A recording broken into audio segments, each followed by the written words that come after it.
Hello students पिछले lecture में हम लोगों ने पढ़ा था एलिमेंट्री रो ऑपरेशन से इन्वर्स कैसे निकाला जाता है। आज हम लोग एक नए टॉपिक पर डिस्कशन करेंगे और उस टॉपिक का नाम है डिटर्मिनांट। स्टूडेंट्स, डिटर्मिनांट से जो सीबीएसई बोर्ड में और डिफरेंट टाइप्स के स्टेट बोर्ड में लगभग 4 to 5 मार्क्स के या 6 मार्क्स के क्वेश्चन पूछे जाते हैं। और जो इसके क्वेश्चन पूछे जाते हैं वो मुख्य रूप से प्रॉपर्टीज ऑफ डिटर्मिनेंट से ही क्वेश्चन पूछे जाते हैं। तो स्टूडेंट्स, इस टॉपिक को समझने के लिए आप इस पूरे लेक्चर को लास्ट तक देखें, क्योंकि जब तक आप लास्ट तक इस टॉपिक को आप नहीं देखेंगे तब तक आपका कंसेप्ट जो है पूरा क्लियर नहीं हो पाएगा।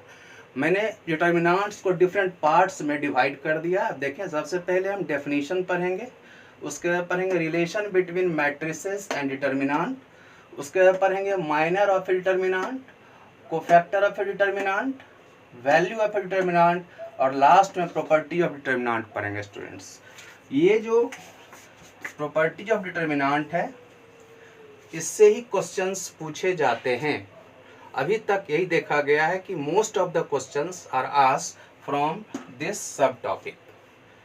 कुछ प्रॉपर्टी डिटर्मिनेंट को जिसको मैं लास्ट में डील करूंगा, क्योंकि शुरू में बताऊंगा तो आपको ठीक से समझ में नहीं आएगा, इसलिए आप सारे स्टेप्स को फॉलो करें और लास्ट तक इस वीडियो को देखें।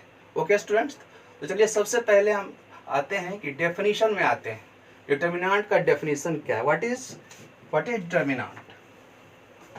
ओके स्टूडेंट्स, तो सबसे पहले हम लोग ये जानेंगे कि डिटर्मिनेंट है क्या। तो डिटर्मिनेंट को समझने के लिए हमें मैट्रिक्स का थोड़ा सा कंसेप्ट जानना जरूरी होगा। स्टूडेंट्स, मैट्रिक्स की चर्चा हम पहले ही कर चुके हैं। तो डिटर्मिनेंट जो होता है हर एक स्क्वायर मैट्रिक्स से एसोसिएटेड एक एक्सप्रेशन होता है। Determinant is an expression associated to every square matrix. Okay students, जैसे एक एग्जाम्पल से हम इसको समझेंगे। ए कोई स्क्वायर मैट्रिक्स है, मान लिया 1 2 3 4 5 6 7 8 9, ये स्क्वायर मैट्रिक्स है स्टूडेंट्स।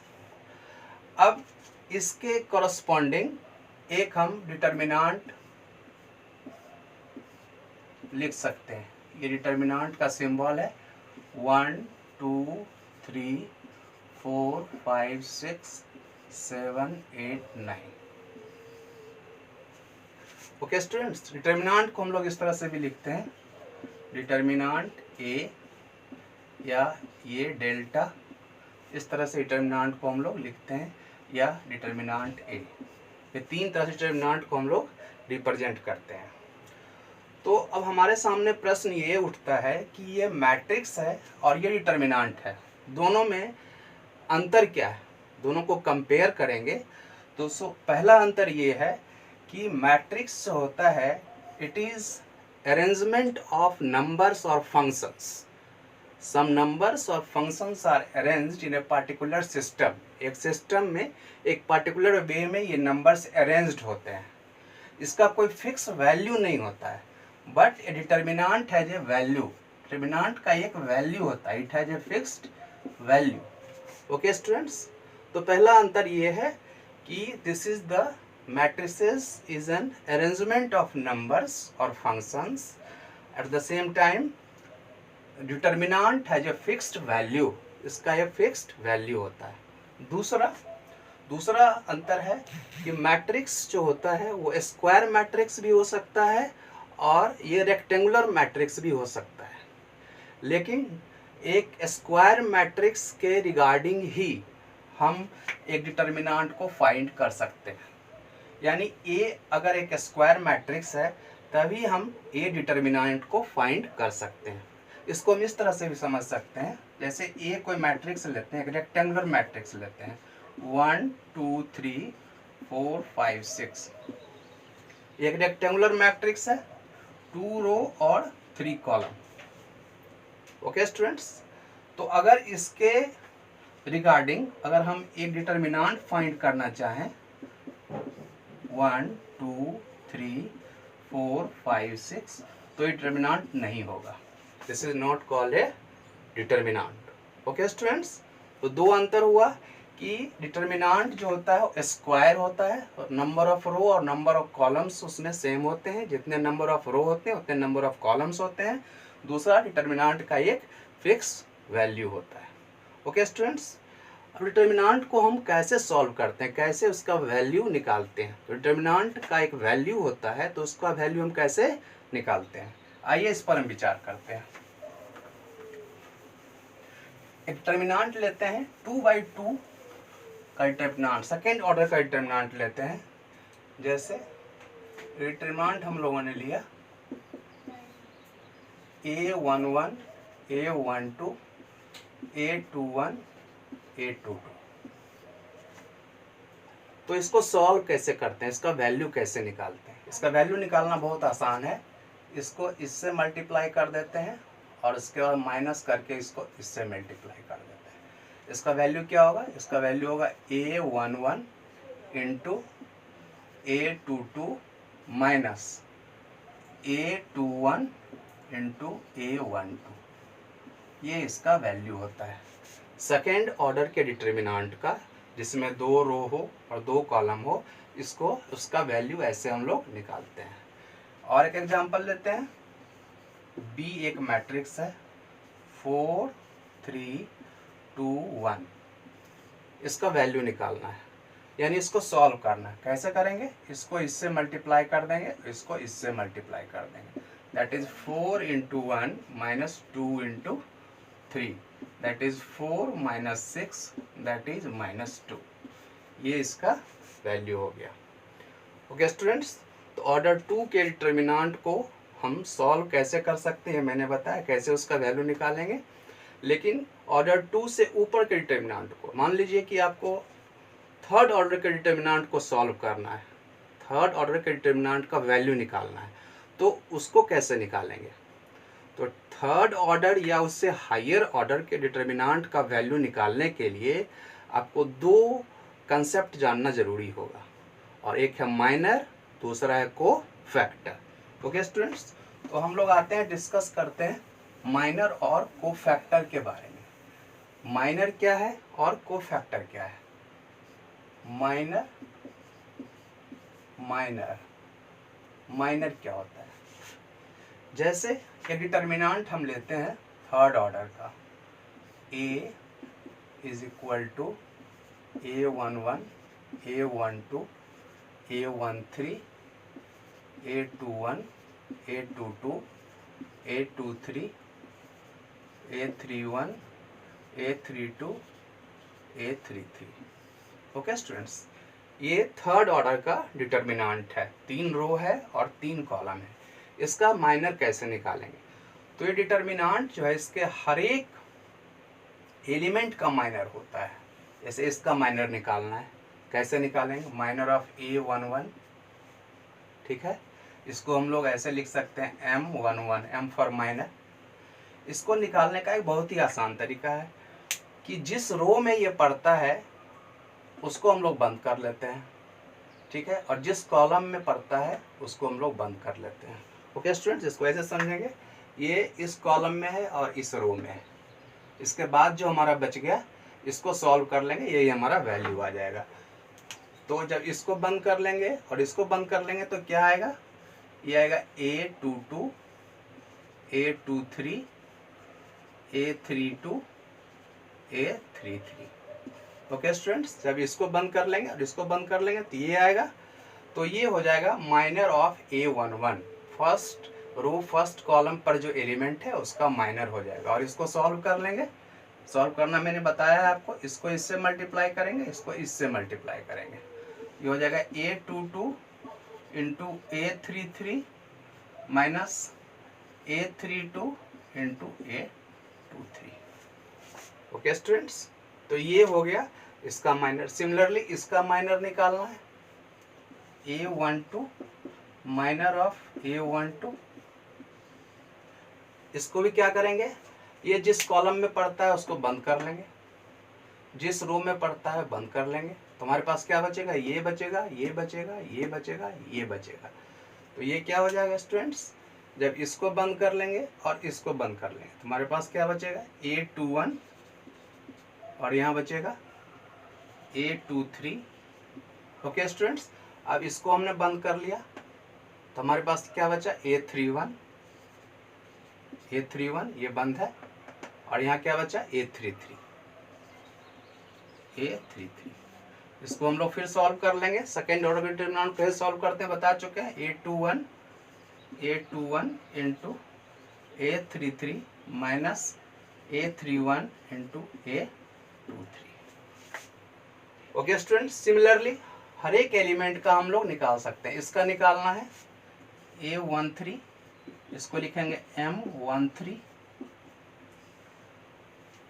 कैसे निकालेंगे इसको हम लोग बंद कर लेंगे और इसको बंद कर लेंगे। ऐसे जिस रो में पड़ता है उसको बंद कर लेंगे, जिस कॉलम में पड़ता है उसको बंद कर लेंगे। तो हमारे पास ये बच गया ये, तो इसको हम लोग लिख देंगे।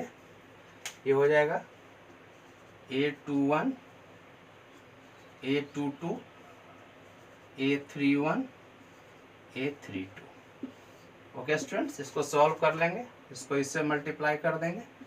A21 into A32 minus A31 into A22।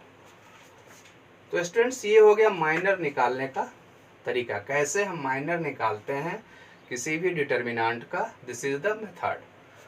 Okay students, तो आप इसको नोट कर सकते हैं। फिर मैं आगे बढ़ूं तो अब हम सीखेंगे कोफैक्टर कैसे निकालते हैं, how to find the cofactor. Cofactor निकालने का तरीका क्या है। तो जब हम माइनर सीख गए तो कोफैक्टर भी हम लोग सीख जाएंगे। कोफैक्टर का फॉर्मूला होता है कोफैक्टर निकालना है डिटरमिनेंट का। तो कैसे निकालेंगे, कोफैक्टर का फॉर्मूला होता है जैसे cofactor IJ, C for cofactor, ये होता है -I1 I plus J into MIJ, जहाँ पर ये है माइनर। ये हो गया कोफैक्टर।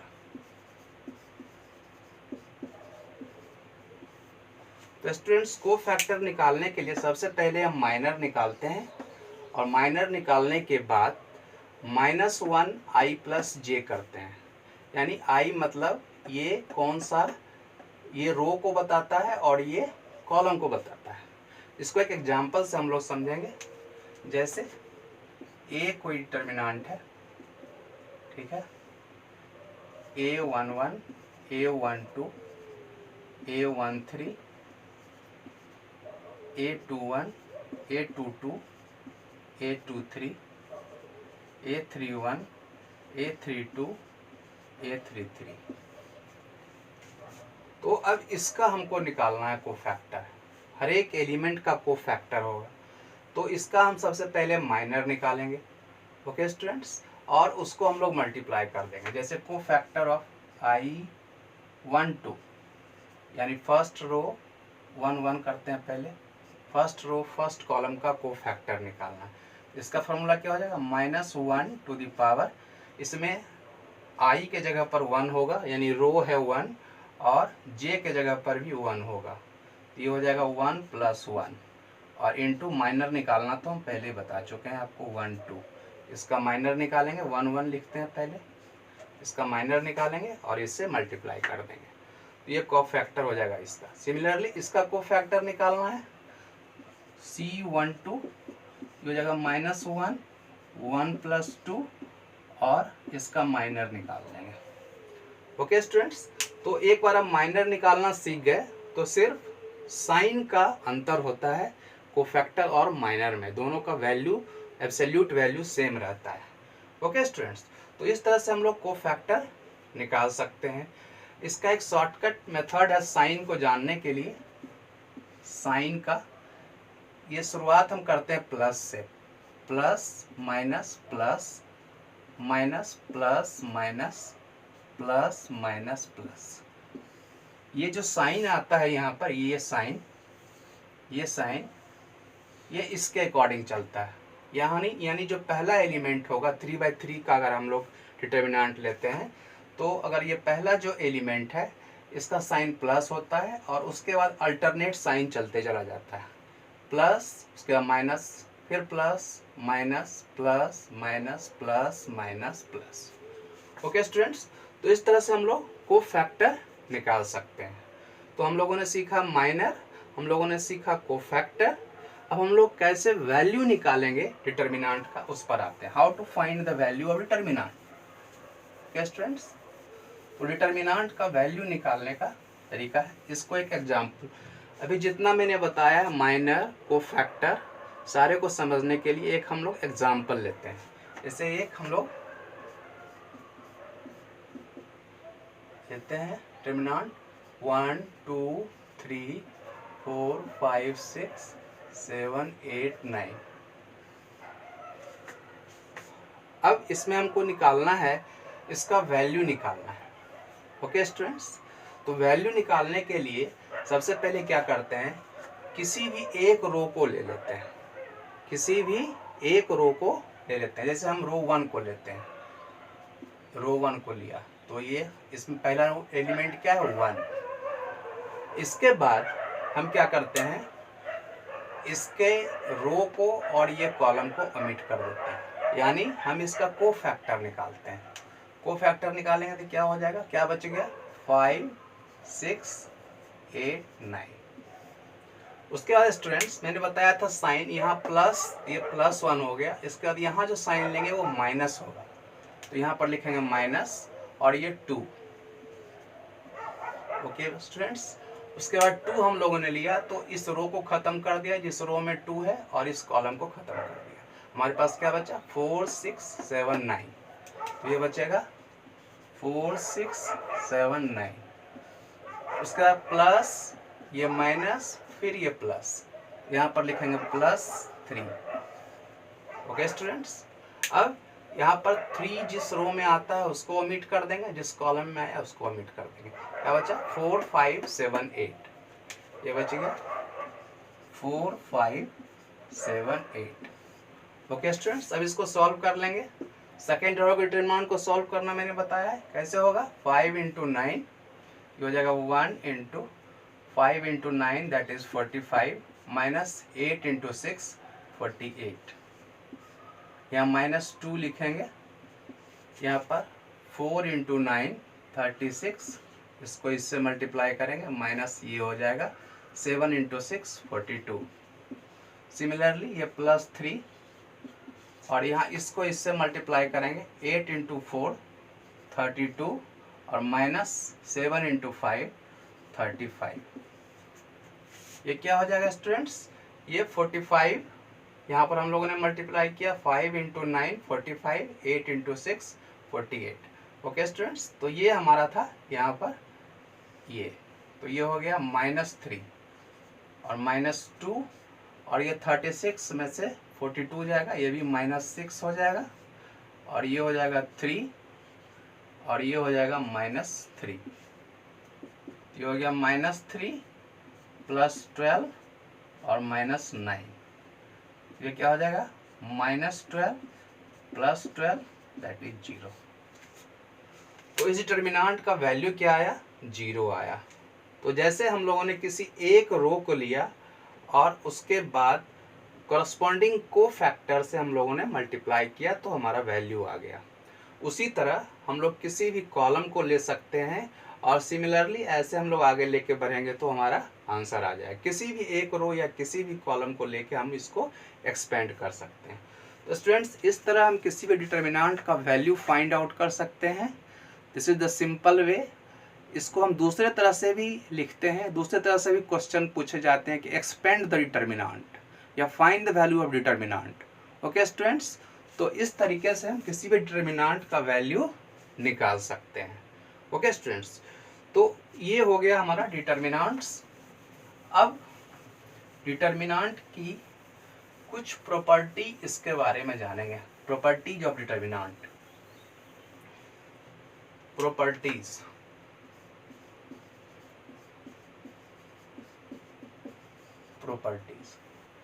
प्रॉपर्टीज ऑफ डिटर्मिनेंट, ये बहुत ही इंपॉर्टेंट है। जैसा कि मैं शुरू में ही बताया हूँ आपको, इससे रिलेटेड क्वेश्चंस पूछे जाते हैं, चाहे सीबीएसई बोर्ड हो, चाहे स्टेट बोर्ड हो, सभी में आपको इससे रिलेटेड क्वेश्चन पूछे जाते हैं। आपको क्वेश्चन आएगा कि solve the determinant by using property of determinant, okay, या आपको रहेगा expand the determinant by using the property of determinant. इस तरह के क्वेश्चंस पूछे जाते हैं और लगभग हर एक साल 5 मार्क्स to 6 मार्क्स के क्वेश्चन पूछे जाते हैं। ओके स्टूडेंट्स, तो आप प्रॉपर्टीज को ध्यान से समझ लें। तो पहला प्रॉपर्टी है, इसको हम एग्जाम्पल के साथ लेके चलेंगे। जैसे कि ए कोई डिटर्मिनेंट है, 1 2 3 4 5 6 7 8 9। तो फर्स्ट प्रॉपर्टी है, इसको मैं समझाने की कोशिश करूंगा, लिखा हुआ तो हर एक बुक में मिल ही जाएगा आपको। अगर इसके रो को कॉलम से इंटरचेंज कर देते हैं, if row and columns are interchange, rows and columns are interchange, अगर रो और कॉलम को इंटरचेंज करते हैं तो जो वैल्यू ऑफ डिटर्मिनेंट होता है वो चेंज नहीं होता है। यानी ये डिटर्मिनेंट हुआ, इसको ऐसे लिखते हैं, ये डिटर्मिनेंट हुआ, ये अगर इसके रो को कॉलम में लिख देते हैं, जैसे फर्स्ट रो को फर्स्ट कॉलम में लिख दें 1 2 3, सेकेंड रो को सेकेंड कॉलम में लिख दें 4 5 6, थर्ड रो को थर्ड कॉलम में लिख दें 7 8 9, तो इस डिटर्मिनेंट का जो वैल्यू होगा और रो और कॉलम को इंटरचेंज करने के बाद डिटर्मिनेंट जो आया है, दोनों का वैल्यू सेम रहेगा। ओके स्टूडेंट्स, अगर इसको हम लोग ए डैश मानते हैं डिटर्मिनेंट को, तो ए इक्वल टू ए डैश, दोनों सेम रहेगा, दोनों का वैल्यू सेम रहेगा। This is the first property of determinant. Okay students, दूसरे प्रॉपर्टी की तरफ चलते हैं। दूसरा प्रॉपर्टी है कि किसी भी दो रो को अगर हम इंटरचेंज करते हैं या किसी भी दो कॉलम को इंटरचेंज करते हैं, तो इंटरचेंज करने के बाद जो नया डिटर्मिनेंट बनता है उसका वैल्यू और पहले वाले डिटर्मिनेंट के वैल्यू में सिर्फ माइनस साइन का फर्क रहता है, दोनों का एब्सोल्यूट वैल्यू सेम रहता है। ओके स्टूडेंट्स, इसको समझेंगे एग्जांपल से कि जैसे ए कोई डिटर्मिनेंट है 1 2 3 4 5 6 7 8 9। अब किसी भी दो रो को चेंज कर दें, जैसे R1 हुआ, ये R3 हुआ, तो R1 की जगह R3 लिख दें और R3 के जगह पर R1 लिख दें। ये नया डिटर्मिनेंट अगर हमारा बना, बी मान लीजिए बना, ठीक है, तो इसके फर्स्ट रो को हमने थर्ड रो से इंटरचेंज कर दिया, तो जो इस डिटर्मिनेंट का वैल्यू होगा, जो पहले का वैल्यू होगा, उसमें सिर्फ निगेटिव साइन का फर्क पड़ेगा। मान लीजिए इसका वैल्यू कुछ भी आया, इस पूरे का वैल्यू हम लोगों ने मान लिया कुछ आया, कोई नंबर मान लिया कि एग्जाम्पल के तौर पर x आया, तो इसका वैल्यू जो होगा वो -x होगा। ओके स्टूडेंट्स, तो ये दूसरे तरह का प्रॉपर्टी था। दूसरा प्रॉपर्टी था कि any two rows are interchange और any two columns are interchange, then the new determinant have negative sign and the absolute value of the new determinant remains unchanged. Okay students, तो ये दूसरा determinant की दूसरी property हुई। तीसरा property, ये बहुत ही इंपॉर्टेंट है, इफ एनी टू रोज और two columns are identical then the value of determinant will become 0। कोई भी दो रो, डिटर्मिनेंट है इसका, कोई भी दो रो आइडेंटिकल हो, सेम हो, जैसे पहला का वैल्यू वो 2 2 2, ये हो 3 4 5, तीसरा रो भी हो जाए 2 2 2। देखिए दो रो आइडेंटिकल होगा, दोनों का एलिमेंट जो है सेम है, तो इस डिटर्मिनेंट का जो वैल्यू होगा वो 0 हो जाएगा। इसी तरह दो कॉलम को भी अगर सेम आ जाए, जैसे मान लीजिए 4 4 4 और ये भी 4 4 4, ये 5 2 3, इस तरह का डिटर्मिनेंट है। देखिए दोनों रो आइडेंटिकल है तो इसका वैल्यू भी 0 होगा। ओके स्टूडेंट्स, इसी तरह अगर चौथा प्रॉपर्टी है कि दो रो या दो कॉलम प्रोपोर्शनल हों तो उसका वैल्यू भी 0 होता है। प्रोपोर्शनल का मतलब क्या हो गया कि जैसे ए कोई डिटर्मिनेंट है और इसका वैल्यू आता है 2 3 4 फर्स्ट रो में, सेकेंड रो में आता है 1 4 6 और थर्ड रो जो है प्रोपोर्शनल है, यानी ये है 4 6 8। देखिए फर्स्ट रो और थर्ड रो दोनों प्रोपोर्शनल है। प्रोपोर्शनल कैसे है? फर्स्ट रो में अगर 2 से मल्टीप्लाई करेंगे हर एक एलिमेंट को तो थर्ड रो आ जाएगा, तो इसका वैल्यू भी 0 होता है। ओके स्टूडेंट्स, तो ये प्रॉपर्टी नंबर 4 हुआ। इसी तरह हम लोग अगले प्रॉपर्टी की तरफ चलेंगे।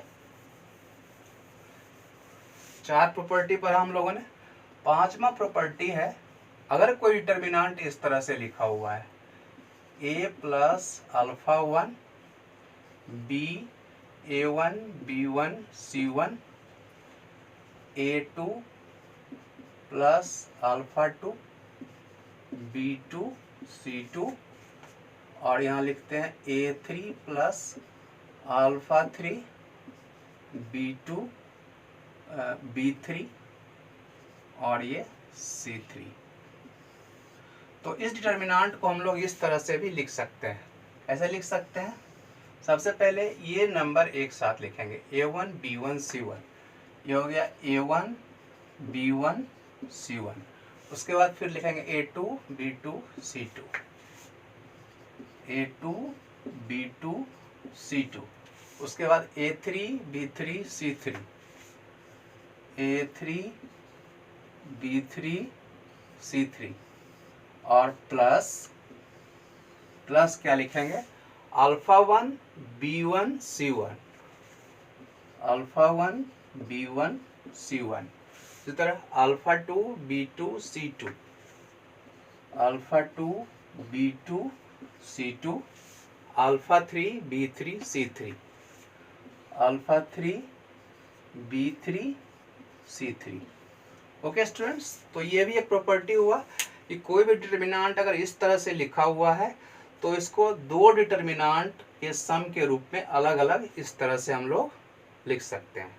ओके स्टूडेंट्स, ये प्रॉपर्टी नंबर 5 हो गया। ओके स्टूडेंट्स,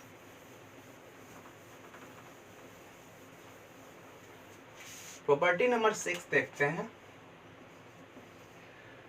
कोई डिटर्मिनेंट है, मान लीजिए डिटर्मिनेंट है a11 a12 a13 a21 a22 a23 a31 a32 a33। Students, अगर ये एक डिटर्मिनेंट है, इसके किसी रो को या किसी कॉलम को एक नंबर से मल्टीप्लाई कर दें। मान लीजिए हमने फर्स्ट रो को मल्टीप्लाई किया k से, तो जो नया डिटर्मिनेंट बनेगा उसमें पूरे k इंटू दैट डिटर्मिनेंट हो जाएगा।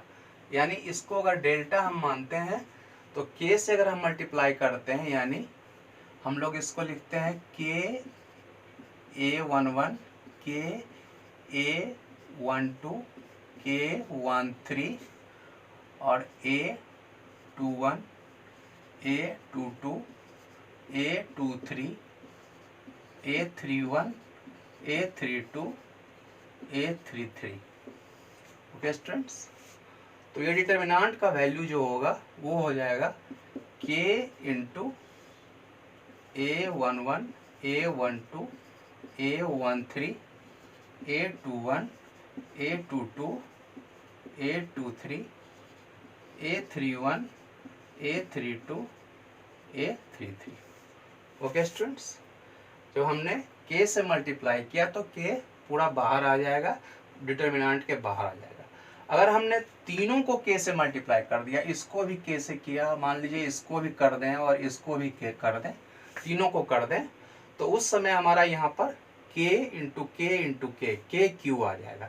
जैसे हम लोग देखते हैं दूसरा कि हम लोग ये डिटर्मिनेंट हमारा है, इसमें हर एक रो को के से मल्टीप्लाई करते हैं, तो जैसे ये हो जाएगा के A11, के A12, के A13, के A21, के A22, के A23, के A31, के A32, के A33। ओके स्टूडेंट्स, तीनों को हमने के से मल्टीप्लाई किया। इसको हम लोग इस तरह से भी लिख सकते हैं, इसमें के निकाल लेंगे, इसमें के निकाल लेंगे, इसमें के निकाल लेंगे, ये हो जाएगा के क्यू और बाकी ये डिटर्मिनेंट सारा जो है हो जाएगा A11, A12, A13, A21, A22, A23, A31, A32, A33। Okay students, तो ये भी एक प्रॉपर्टी हुआ, प्रॉपर्टी नंबर 6। ओके स्टूडेंट्स, और एक और प्रॉपर्टी हम लोग देखते हैं, ये भी इंपॉर्टेंट प्रॉपर्टी है। एग्जाम्पल से समझेंगे सारा प्रॉपर्टी तो समझ में अच्छी तरह आएगा। जैसे कि डिटर्मिनेंट हम लोग लेते हैं, और डिटर्मिनेंट हम लोग लेते हैं A11, A12, A13, A21, A22, A23, A31, A32, A33। Okay students, ये डिटर्मिनेंट हम लोग लेते हैं। अब डिटर्मिनेंट को में एक प्रॉपर्टी होता है कि मान लीजिए कोई भी रो हम लेते हैं या कोई भी कॉलम लेते हैं और एक दूसरा रो लेते हैं। मान लीजिए हम लोगों ने रो 1 लिया, रो 1 को सेलेक्ट किया और रो 2 के एलिमेंट्स का कोफैक्टर निकालते हैं, रो 2 के एलिमेंट का कोफैक्टर्स निकालते हैं। तो रो 1 का जो एलिमेंट है और उसके कॉरस्पॉन्डिंग रो 2 का जो एलिमेंट है उसका कोफैक्टर, और इसको इससे मल्टीप्लाई करके प्लस करते जाएंगे तो उसका वैल्यू 0 होता है। इसको इस तरह से समझेंगे हम लोग कि अगर हम लिखते हैं A11 इंटू कोफैक्टर को हम लोग क्या लिखते हैं C, कोफैक्टर ऑफ 2, 1, ये हमने एलिमेंट लिया और इसका कोफैक्टर लिया, इससे मल्टीप्लाई कर दिया, प्लस ये एलिमेंट लिया A12 इंटू इसका कोफैक्टर लिया, कोफैक्टर ऑफ C22, प्लस ये एलिमेंट हम लोगों ने लिया A13 इंटू इसका कोफैक्टर लिया, कोफैक्टर ऑफ 23, इसका वैल्यू 0 होता है। ओके स्टूडेंट्स, तो ये जो हमने अप्लाई किया यहाँ पर, ये आप किसी भी रो पर और उसके दूसरे रो के कोफैक्टर पर अप्लाई कर सकते हैं या किसी भी कॉलम को लेके आप अप्लाई कर सकते हैं। ओके स्टूडेंट्स, तो इस तरह से हम लोगों ने आज डिटर्मिनेंट के बारे में डिटेल में पढ़ा। माइनर क्या है, कोफैक्टर क्या है, डिटर्मिनेंट के प्रॉपर्टीज़ क्या हैं। ओके स्टूडेंट्स, अब अगले लेक्चर में हम लोग डिटर्मिनेंट के बेसिस पर जो क्वेश्चंस पूछे जाते हैं, वैसे क्वेश्चंस जो अक्सर बोर्ड एग्ज़ाम में पूछे जाते हैं, उसको हम लोग डिस्कस करेंगे आपके साथ। तो उम्मीद करते हैं ये लेक्चर आपको पसंद आया होगा। अगर आपको ये लेक्चर अच्छा लगे तो इस चैनल को सब्सक्राइब कीजिए, लाइक कीजिए, शेयर कीजिए, और अगर आपके मन में कोई दुविधा हो, कोई डाउट हो तो कमेंट बॉक्स में ज़रूर लिखें स्टूडेंट्स। तो फिर अगले लेक्चर में आपसे मुलाकात होगी, तब तक के लिए very good luck and good bye.